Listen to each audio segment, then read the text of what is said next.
it answers the question, how volatile are recent forecasts relative to prior years? So we've seen that forecasts can get released and there's price changes that occur in the futures market. So it's worthwhile to track weather forecast volatility with the idea of trying to identify periods where the weather forecast might be more likely than other times to change from one run to the next or from one day to the next.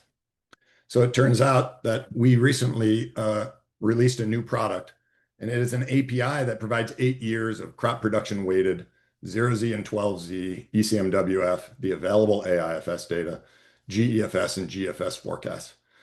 And so as you can imagine, this is 8 years of twice per day, daily updated forecast in full ensemble resolution. It is a lot of data.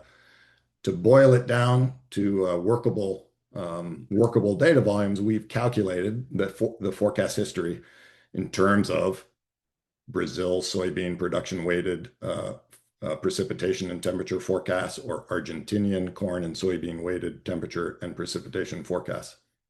And so what I want you to envision is that we have historical forecast data from 2017 to 2024, and then there's real-time forecast data for 2025. And so a forecast is volatile when the runs change a lot from day to day. And it answers the question, how volatile are recent forecasts relative to prior years? So are forecasts today changing more than they have in the past? And the key is that it identifies periods when the forecast might be particularly volatile and when the market might be more willing to respond to the forecast change because the forecasts are volatile.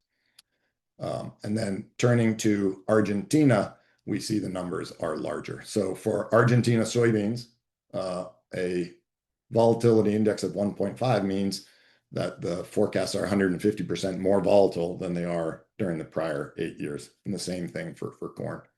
So whereas Brazil's forecast is relatively stable from day to day, the Argentinian precipitation forecast for soybeans and corn seems to be relatively volatile compared to prior years.